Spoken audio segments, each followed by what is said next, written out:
Side खबरों के लिए सब्सक्राइब करें फ्लेम मीडिया और उसके बाद बेल आइकन को प्रेस करें ताकि सबसे पहले आपको मिले एक्सक्लूसिव खबरें।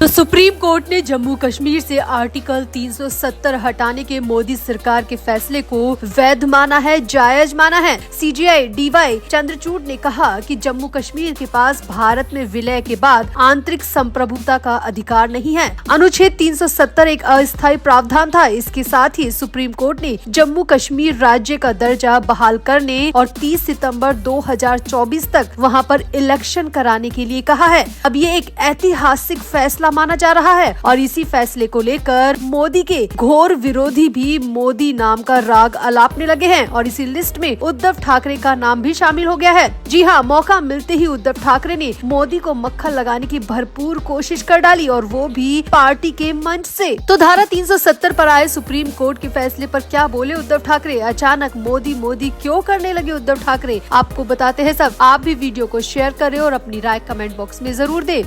तो सुप्रीम कोर्ट के चीफ जस्टिस डीवाई चंद्रचूड़ की अध्यक्षता वाली 5 जजों की बेंच ने सर्वसम्मति से जम्मू कश्मीर को विशेष राज्य का दर्जा देने वाले अनुच्छेद 370 को हटाना वैध माना है। इस फैसले को प्रधानमंत्री नरेंद्र मोदी ने ऐतिहासिक बताया है। उन्होंने कहा कि 5 अगस्त 2019 को भारत की संसद के लिए फैसले को संवैधानिक तौर पर स्वीकृति मिल गई है। पीएम मोदी ने कहा कि जम्मू कश्मीर और लद्दाख के लोगों के सपने को पूरा करने की प्रतिबद्धता अटूट रहेगी। उन्होंने कहा कि हम चाहते हैं प्रगति का फल सिर्फ जम्मू कश्मीर के लोगों तक नहीं पहुंचे, बल्कि इसका लाभ हाशिए के उन लोगों तक पहुंचे जिन्होंने अनुच्छेद 370 की वजह से काफी कुछ झेला है।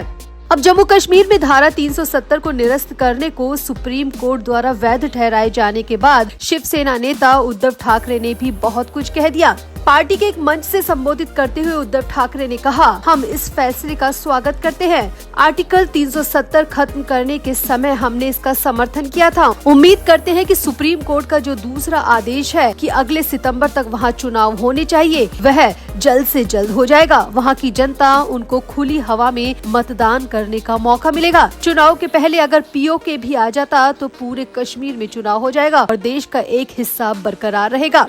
अब उद्धव यही नहीं रुके। उद्धव ने आगे कहा कि मैं व्यक्तिगत तौर पर प्रधानमंत्री नरेंद्र मोदी के अथक प्रयासों की सराहना करना चाहता हूं। जो 60 साल के इतिहास में नहीं हुआ वो नरेंद्र मोदी ने करके दिखा दिया।